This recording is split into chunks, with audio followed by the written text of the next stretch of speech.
It was a very rare thing to happen. I was kicked out of the House of Commons for calling out the Liberals for lying about the largest hunting rifle ban in Canadian history. So again, today in the House of Commons during question period, my honourable colleague Dane Lloyd, he's also a fierce fighter for this issue on Public Safety Committee. He stood up and asked a question about the Assembly of First Nations of Canada, representing Indigenous Canadians, came out today publicly opposing Bill C-21. He asked the Liberals about that, and they chose to take partisan cheap shots at Conservatives. They said that Conservatives continue to be part of the problem. And they were insinuating that we're being obstructionist about a path forward for the largest hunting rifle ban in Canadian history. So I yelled out as a heckle. I said, that's a lie. You're lying. I yelled it out. My emotions got the better of me a little bit. It's been a long 3 weeks. You're not supposed to call anyone a liar or say anyone is lying in the House of Commons. That is against the rules. So I broke the rules there. So then there was a big uproar from the Liberals, all offended that I dare call them out for lying about the hunting rifle ban, as they have been, as you've seen, for weeks. For weeks they've been lying, and they know the truth. They know that this is the largest hunting rifle ban in Canadian history. So I called them out for that, broke the rules, which was wrong of me, but it just, I got really fired up, and I had enough of their lies. And so the Speaker got up, and he said, member of Kildonan St. Paul, which is me, you need to withdraw your comment. So, I stood up and I said, I withdraw, no problem. But then he gets back up and says, and you need to apologize. And I'm like, no, I'm not saying I'm sorry. I'm not sorry. I'm just telling the truth. They are lying. They have been lying, and they're lying today. So I said, no, I'm not apologizing. I said, no, I'm not standing up and doing that. And then so he's like, I guess we're in a standoff. And he stands up and he stares me down, the Speaker of the House of Commons, who's a Liberal MP in a rural riding with a lot of hunters, by the way. He stares me down, trying to bully me and humiliate me in front of everyone, trying to get me to apologize. And I'm like, no, I'm not doing it. I'm not doing it. And so then he sits back down, consults his procedural experts, and gets back up. He's like, I'll try one more time. You need to apologize, in essence, is what he's saying. I'm like, nope, I apologize. I'm not getting up and doing that. I told the truth. They're lying about this. And so then he said, you are removed from the House of Commons for the rest of the day. You are kicked out of the House of Commons. You have to leave, or we will physically escort you out of there, was what happened today. And this is really rare. MPs never get kicked out. It's like once in a 10-year, maybe once in a 5-year thing. And so I got up, and there's the green carpet between where the Liberals sit and where the Conservatives sit. So I got up in front of everybody watching me. I went to the Speaker, and I wanted to be respectful, so I gave him a little bow, even though he just tried to humiliate me in front of everyone. I didn't need to apologize. That's not necessarily part of the procedure. He just wanted me to. Not only was it, I didn't even just need to withdraw, which I did, but he wanted me to apologize for daring to call them liars.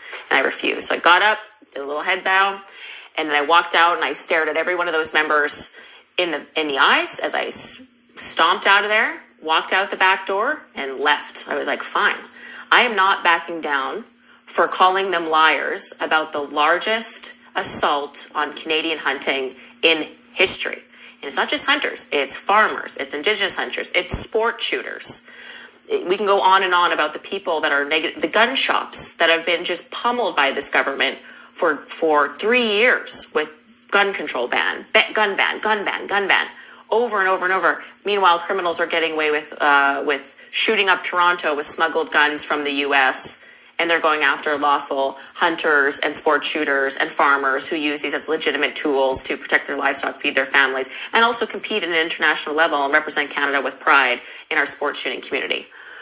So I was not about to back down for you and calling them out for lying. And you've seen them for 3 weeks now. 3 weeks ago, and I'll lay this out for you because you guys have been following it, but just in case you haven't. So in the spring, they introduced Bill C-21. It was the handgun freeze bill, right? Remember this?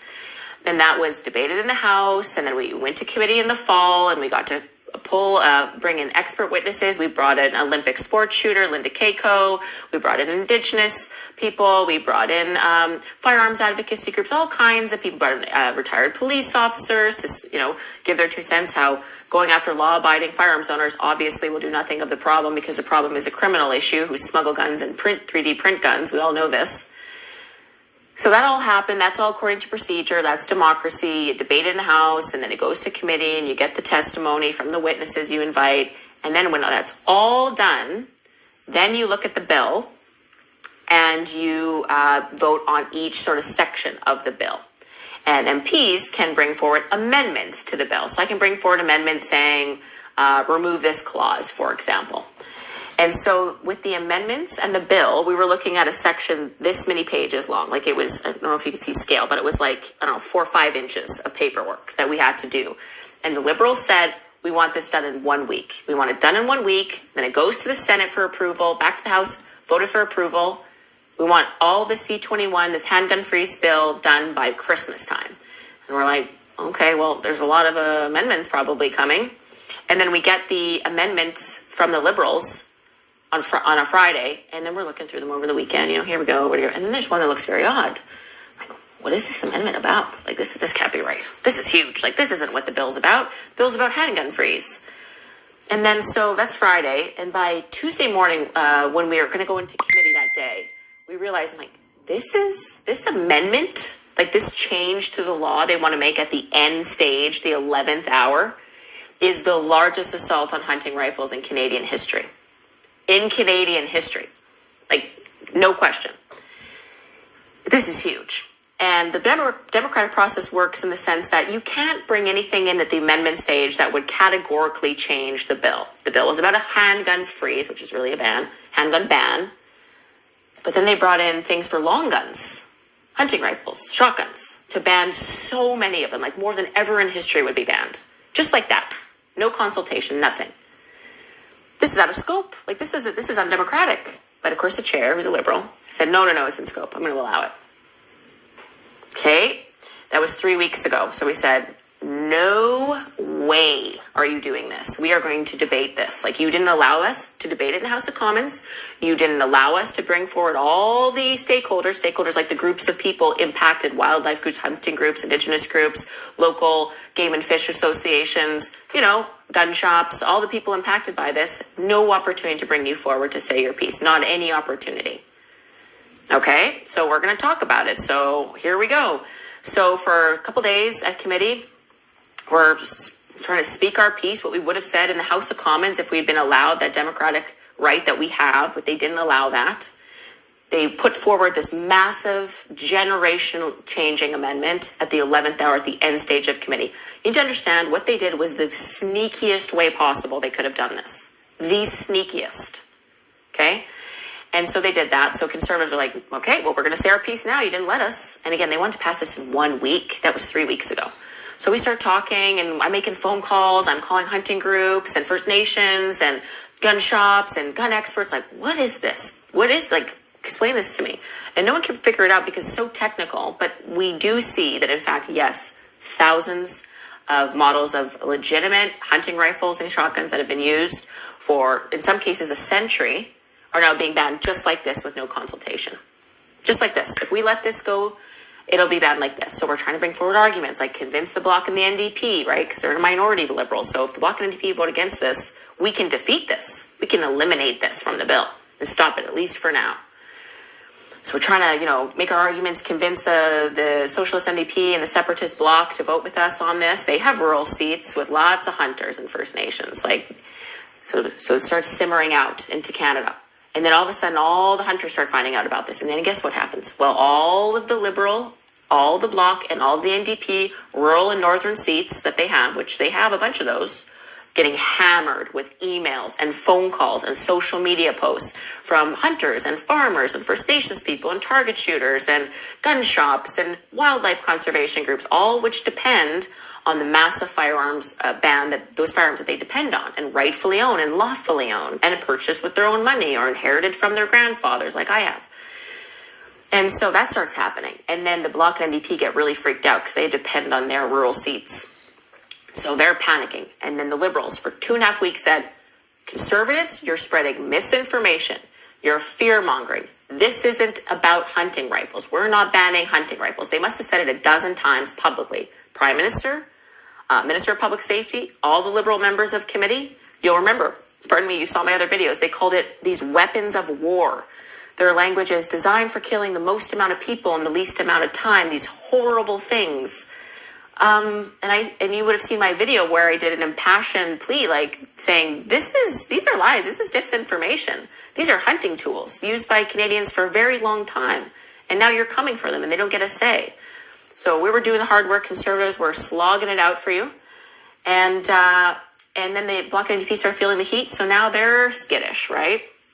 And now the Liberals are starting to feel skittish, even though they're saying basically we're lying about this bill. Meanwhile, we're telling the truth, have been for 3 weeks. So just this week, you would have seen on Monday, the Prime Minister says, oh, well, we're consulting. It was not our intention to come after hunters. We're consulting now at committee. Consulting at committee, you guys the Liberals wanted to pass this in 1 week. 1 week. The only reason you get to consult is because the Conservatives have putting out our best effort to put our debates on the record so that this isn't going to a vote right away so we can figure this out. The reason they have consulting time is because of the hard work Conservatives have done for hunters and farmers and sports shooters, Indigenous hunters. It's total baloney. So that's what they were doing. That happened on Monday. They're saying, oh, well, the Conservatives, if they care, they should make a list of firearms that we'll consider exempting. I'm like, wait. Didn't you just say all these guns were weapons of war and designed for killing people? So how could you say that they're literally saying, well, we'll exempt the most popular hunting rifles. Well, either these are weapons of war that need to be illegal or they're not. To say that you're going to make a sub-list that's going to exempt from the ban the most popular models to remain in circulation and to be sold, is it weapons of war or not? Because that doesn't make any sense. So they're literally spinning their tires, have no idea what to do. They did not expect all the hunters in the country to rise up and make their voices known, and good on you for doing that. Keep doing it. And so that happens on Monday and throughout the week. And then we get something odd at committee on Tuesday. The Bloc Québécois, and remember, Quebec is kind of a different beast. So they have a handful of very bad experiences with psychopaths using firearms to hurt a lot of people. And it's horrific, and you'd have to be a monster not to condemn it. It's awful. So it's a bit of a different experience in Quebec. It's important that we acknowledge and make sure our gun laws are tough enough so only lawful, responsible, respectable people ever get near a firearm. Any firearm owner will tell you they agree with that. I agree with that. And so they're in a tough space because they want the Montreal votes, and yet they have a lot of rural, good old boy Canadian gals and boys that love hunting, right? So they're really feeling the pull here in their party. They're getting a lot of heat. So they start playing with the Liberals, saying, this miscommunication and all this. So at the committee, they bring forward this idea, let's pause this. With the Conservatives, let's pause this and let's bring forward a motion to add, 2 witness meetings, right? Remember how I mentioned usually bills go through debate and then we get witnesses and then we go through the voting on the bill. So they want to say, well, let's just kind of go back to the witness part. Let's have 2 meetings. 2 meetings. 2 meetings. That's like 12 witnesses. Only 12 people from the entire country of Canada get to come and speak to this bill? I don't think so. And that would put a kibosh to everything we've been working on. So I said, no, unfortunately, no. And the worst part of that, we would have had to go into a secret meeting to agree to that. So you wouldn't have been able to see it at committee. They didn't want people to see this. They wanted us to go in camera, which means in secret, where you can't even talk about it after. No, it's not publicized, pardon me. So we obviously said no. I appreciated the effort she made, but I was like, no, 2 meetings, even 4 meetings is not enough. And I know we're not going to agree on the amount of meetings, and I'm not going into a secret meeting where people can't see what we're talking about. That's undemocratic, in my opinion. So I said no. And then today, what do they do today at committee? They bring forward something called a 1064 motion. And what that does, if you get 2 parties signing on to this letter you send to the chair, like the boss of the committee, who's a Liberal in this case, saying we call an emergency meeting to discuss more meetings for witnesses. So now they're going about the same tactics, but another way. They're forcing it now. The Liberals, the Bloc, and the NDP all signed this forced meeting letter. And when the Liberals were talking about it today, they said 2 meetings. So again, 2 meetings. So 12 people out of 40 million. There's 2 million firearms owners, 2.3 million firearms owners. So we get 12 people. That doesn't even cover the Indigenous groups, let alone hunters from Yukon, Northwest Territories, BC, Alberta, Saskatchewan, Manitoba, Ontario, Quebec, the Maritimes, Newfoundland and Labrador. Doesn't cover half of it. Not to mention the collectors, the gun shops. This ban also impacts those who reenact the Remembrance Day ceremonies. You know, sometimes you'll see them with the cannons and the vintage rifles from World War I or World War II. This bans all those, so no more proper Remembrance Day ceremonies after this. So we can bring those people forward. Like 12 people is nothing. That's nothing. That would not do an iota of justice to the massive hunting rifle ban this does to Canadians. Again, the largest in Canadian history. So we were not going to agree to that, but it's not our choice. They forced it. So now we have to have this emergency meeting. So that leads us to question period. So my colleague Dane Loyne gets up and says the Assembly First Nations, the largest, most prestigious, sort of high level, so to speak, Indigenous group in Canada that speaks for many Indigenous people. They came out against Bill C-21. They want to vote against it, as I've said. And what do they respond? Well, they insinuate that we're the problem, they say, with this, and that we're willing to work together. This is the Liberals saying this. We, with the NDP and the Bloc, are willing to work together for solutions, and those Conservatives are the problem. That's what that guy said in the House of Commons. So you're darn right I called him out for lying. I have no regrets about that. I do have regrets about losing my cool, perhaps, and saying unparliamentary language, but I was not going to apologize. I withdrew them, but I would not apologize for speaking the truth. I will never apologize for speaking the truth.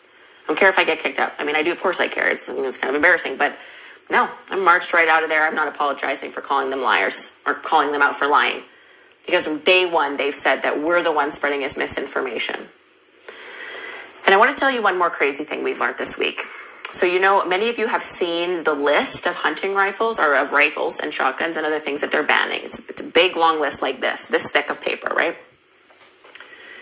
What I found out today is that that's not even half of the guns, that will be banned by this amendment. This is breaking news. So in the amendment, there's 2 parts. Part 1 makes sort of the definitions of what's prohibited. Most of it is from that OIC from 2.5 years ago. OIC from May 2020 that banned 1,500 models of firearms.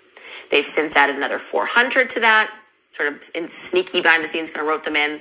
And then when they brought this amendment forward, they added another new 480 based on the criteria they banned 2.5 years ago. That's the part, those 480 firearms, the new ones that nobody knew about until they put this amendment forward, that really has lit people's hair on fire because so many of commonly used firearms like the SKS, Mark Vs, they're all in there. But what I found out today is another part of that amendment, the part that says now in the prohibited section, and meaning no one can own these, are any semi-automatic rifles or shotguns with magazine capacity. In essence, that's what it is, which is thousands of models of firearms. And that's not listed anywhere. So that list that's this big, probably going to be this big now. That's something that people didn't realize. That was fleshed out today.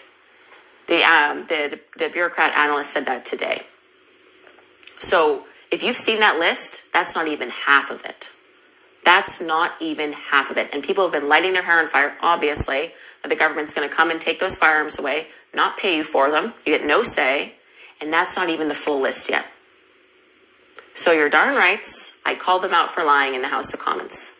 And I marched out of there with my head held high because I know what we're doing in the Conservative Party is the right thing. So I just wanted to tell you what happened because, of course, the Liberal guy, right after this happened, I went and I talked to the media. I had like 30 of my MP colleagues behind me. They were all so excited that we're standing up to the Liberals, calling them out for their lies. So I had like 30 people behind me and all these media cameras in front of me.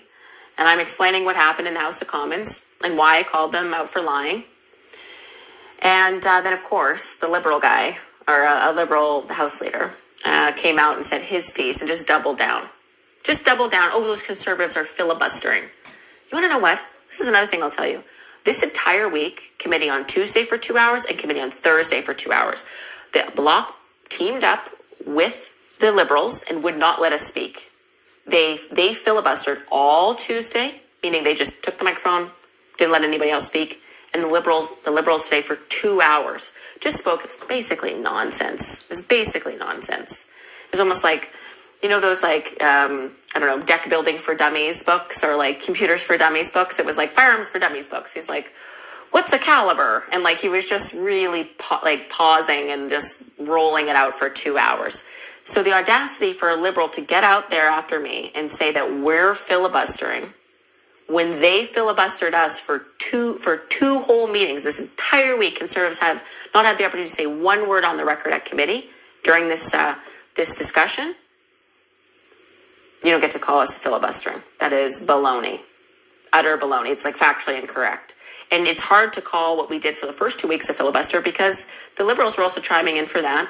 And it's not like we were reading the dictionary, which is kind of like a traditional filibuster. We were actually we were putting on the record our comments that the right was taken away from us of saying that in the House of Commons during debate. We were asking the department analysts who wrote this legislation on the orders of the Liberal government. It's not their fault. They're just doing their job. We're asking them like technical questions, trying to figure out what it meant. So hardly a filibuster. A filibuster is usually like reading the criminal code or like reading the newspaper into the record. We were not filibustering. We've been like basically debating and asking questions, which we would have been allowed to do if this was done the right way. And they never let us because they don't care about transparency or accountability. So I'll just end with this. The only way that this gets fixed is if the Liberals pull the amendment out. Just pull the whole thing out. They made this mess. They've lied. They've done this in the most underhanded way possible. This is the largest hunting rifle ban in Canadian history. They didn't consult with one person on this. They point to their consultations. I'll tell you this. In 2018, they did gun control consultations. Do you want to know where they went? Toronto, Montreal, Vancouver, and Fredericton. And like great cities, nothing against them. But that's where you went? That's what you're claiming where you went to talking about a hunting rifle ban to Toronto? Why not like Thompson, Manitoba? Or, somewhere in Newfoundland or Northern Quebec or BC or the Yukon or rural Saskatchewan? Like, you're telling me you did legitimate consultations and you went to 4 major cities where there's not as many hunters or farmers or really no farmers? Come on. So our position is they need to withdraw this. Unless they're going to agree to like 20, 30, maybe 40 witness meetings, which they never will do. Again, they want 2. They said that on the record today, 2. What a joke. We're not agreeing to that. That would be an insult to the millions of people this hunting rifle ban will impact, and I'm not going to do that. I'm not going to do that to you. I'm not going to do that to the hard work the Conservatives have doing and what we believe in, which is lawful gun ownership and going after the real problem, which we all know is criminals. It's too bad we have soft on crime Liberals that are making the problem worse. We have a lot of work to do if we get into government to fix that. So we're not going to back down. I'm not going to apologize for calling out the truth. And today was a historic day in many ways. This rarely happens, but I did it because I believe in the convictions. I believe in what we're doing. And I'm not going to back down to a bully. And I'm going to stand up for what I believe in. And I'm going to stand for the truth. And that's what I did today. And it was a little scary and intimidating and all of that. But I looked someone who I felt was trying to be a bully in the eye. And I'm like, no. Country girls don't back down. That's not what we do. So anyway, I just wanted to share that with you. Sorry if it seems a bit dramatic. It is quite dramatic, but this means, as you know, I'm very passionate about this on a deep level. Like, I'm an urban person now, but I grew up in rural Manitoba, and I am darn proud of that. And I'm proud of my hunting family and the people I grew up with in rural Manitoba, and I'm going to continue to stand up for them.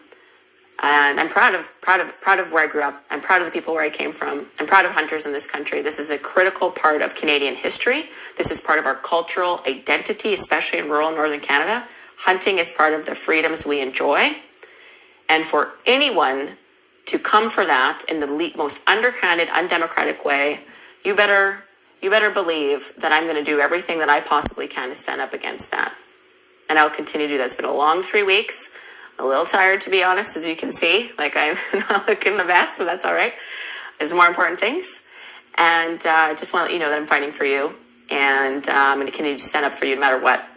And so if you're interested in following our progress and supporting me in this, it takes a lot of work.